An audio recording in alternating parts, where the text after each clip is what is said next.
guys, it's the Lunar Wolf, and today I thought it would be a good idea as I'm driving to work to have kind of like a chat, because I haven't really posted anything much on YouTube. Been kind of working on other things, but I kind of wanted to tell you about my experiences with the 30 Days with Odin, as well as the recent change to my Instagram.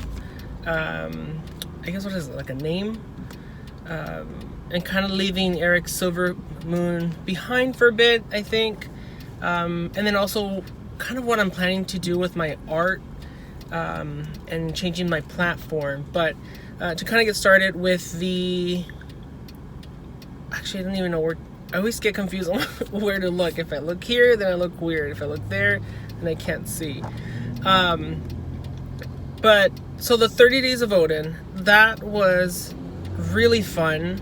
It was totally different experience, possibly obviously, than the 30 Days of the Goddess Morgan. I felt with the Goddess Morgan, it was more of an, I think it was more of an internal healing. I didn't do too much spell work or magic work. It was kind of like arts and crafts.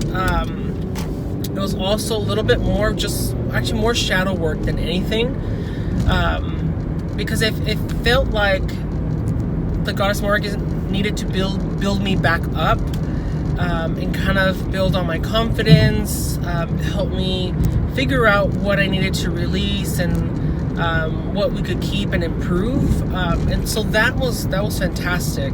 So it was a lot of going within and healing and growing, and tapping into that warrior spirit, to kind of be able to prepare ourselves better when situations happen, so that we don't kind of freak out.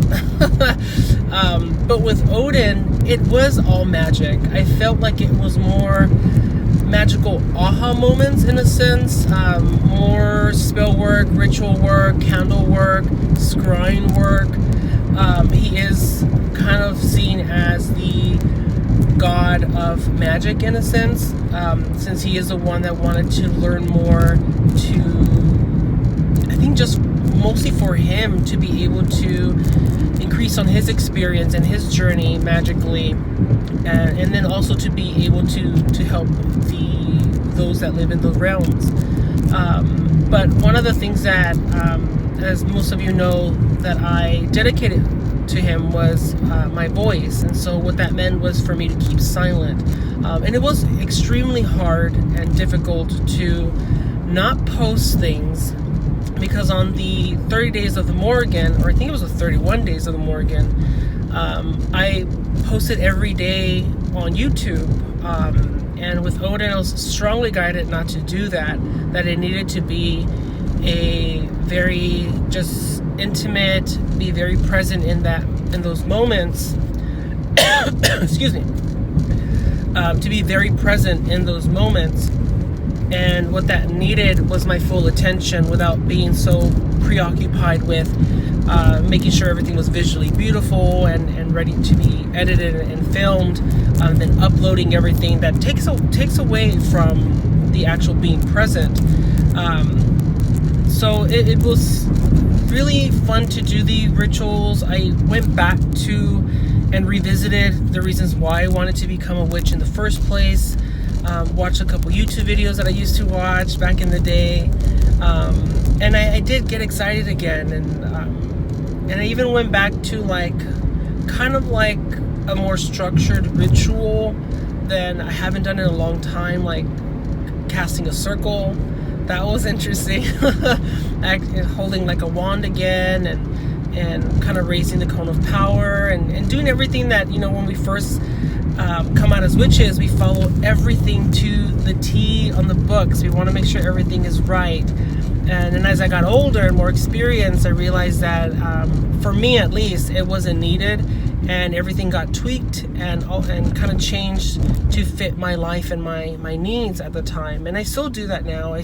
I whenever I read something or learn something new, I'll try to try it out the way that it is written or shown or demonstrated. and then I'll kind of just change it up based on my style, and add some things that I want to incorporate into.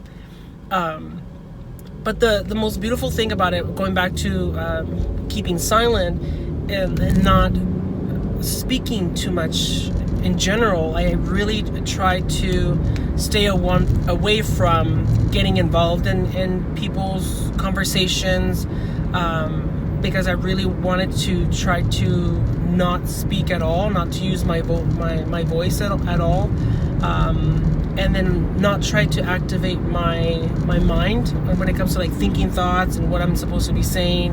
I really felt like I needed to just keep silent, just focus on what I needed to focus, and only speak if I had to or if it was important. So that was really interesting, because what I got to do in the meantime was observe a lot. I observed my friends, I observed the people around me, observed my family and how they interacted and how they reacted to certain things. And what was interesting is that, you know, I would get excited because I would want to say something, but then I'll reserve myself and not say anything. And I would kind of listen to my thoughts, I'll listen to my thoughts as they come in, and I'll be like, I would have said that, but I don't think it had any value to it, or it didn't really add anything. Or I'll be like, that was kind of on the catty negative side, or that seemed like it would have been a gossip that I would have gotten myself into, or might have, yeah, it was more like a gossip. I would have known someone's information that it was not my business to even to involved or hear, whatnot. So that was kind of interesting. And then not being able to sing, because I sing all the time. I sing in the car, I sing in the shower, or just sing random words, and not listening to music that had vocals and just listening to the instrumental. It invoked emotion that I either haven't really tapped into in a long time, because when you can't sing, you could just feel. You're not really speaking. I can't hum or anything. It was just listening to the music and listening to how my body reacted to that, what emotions came up. So it was really fun. And most of the stuff I can't remember, because I feel like those very magical moments were in the moment, and I experienced them, and then they kind of went away. And looking back now, I don't have too much to grasp on in terms of like show and tell, if that makes sense. Like I just remember, and it was beautiful. It was a beautiful experience. And learning about Odin and all the mythology and all the Norse mythology, the folklore and all his stories, and reading the different books I read, that was really great, because there's more things written about Odin that there is about the goddess Morgan. So I didn't feel like I got so in depth with the goddess Morgan. That was more of personal experiences. And with Odin, I still don't have that many personal experience. Like I'm still asking him questions. I'm still asking him for messages and symbols and just kind of how he would like to present himself in my life. Like, what does that energy look like? What does his messages look like? What is that going to come into? Is it going to be also in the shape of crows and ravens, like the goddess Morgan usually sends me messages through? So those are the things that I'm still working on and figuring things out. And again, asking all the questions. And mostly it's talking to Odin, incorporating him in my daily life, in my decision making. And I think that has helped create a relationship that we could kind of build upon. Let me just merge into the freeway. So that was great. And I think after that journey, and looking back and reflecting on my little witchling life and seeing how far I've come and the growth and development that I've experienced, I realized that I needed change, because Silver Moon was something that I kind of worked with the goddess when I first started off to kind of build me up and like I mentioned, get that confidence and start tapping into my witchhood, if that makes sense. And now that I'm older and I'm more mature, I felt like I needed something to kind of incorporate or kind of represent all that growth. And since I'm diving more into the masculine energy and kind of identifying and getting to know who I am as a male witch, as a gay witch,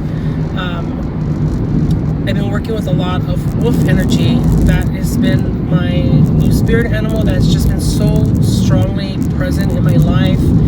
And so I wanted to use the word wolf in my spiritual name. And to pay tribute to Silver Moon, I wanted to adopt also Lunar, which I go by now. I just usually my friends in the gay community and like in my circle of friends, so they'll call me Lunar, and I actually really like it to the point where I want to get it tattooed in my forearm, where I have like an empty space or like a little empty area that I want to kind of fill in. So that'll be kind of cool, and that's why I changed my Instagram from Eric Silvermoon to the Lunar Wolf Witch, I believe, or the Lunar Witch, because I felt like it was time. And then who's to say that when I get older and get into my sage or the chrome stages of my life, that I might not change it again. But that was kind of like a little bit of just what I've been kind of going through, the different ideas and thoughts on how I wanted to kind of set the future for my Instagram and what was that going to look like. I wanted to post more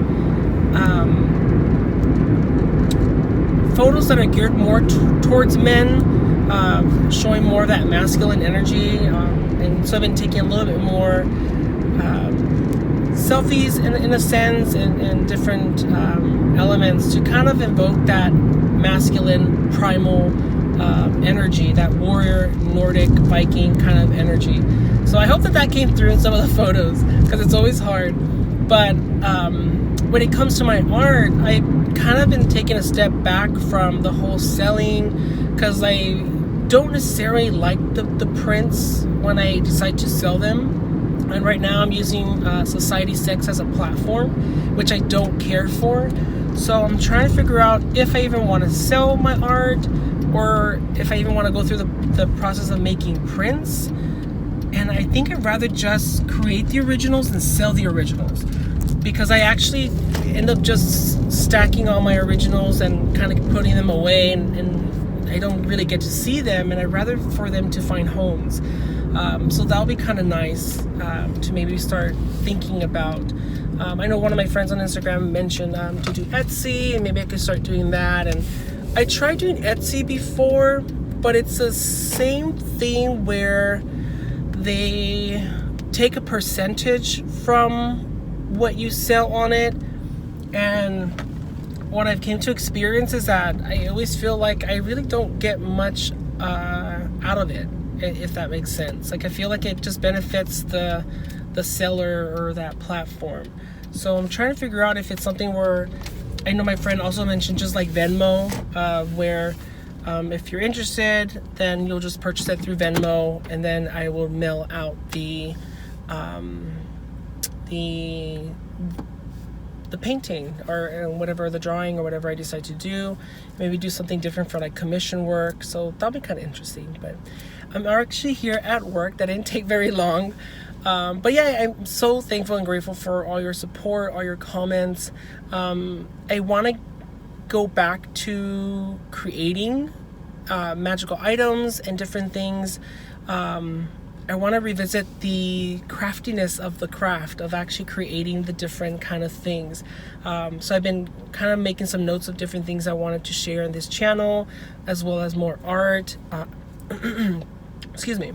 But I don't think I want to do the how-to videos of how to do like spell work, stuff like that, because I think it kind of just, it's more of a personal thing when it comes to magic, and you know, most people might not like that it's so eclectic in terms of my approach, but we'll kind of figure it out. But I think right now, witchy crafting and doing different things, altar ideas and stuff like that, which should be fun. So I also do want to still dive deeper into videos and conversations about male witches and masculine energy, and kind of figuring that stuff out together. So all right, you guys, I'm gonna go into work before I become late.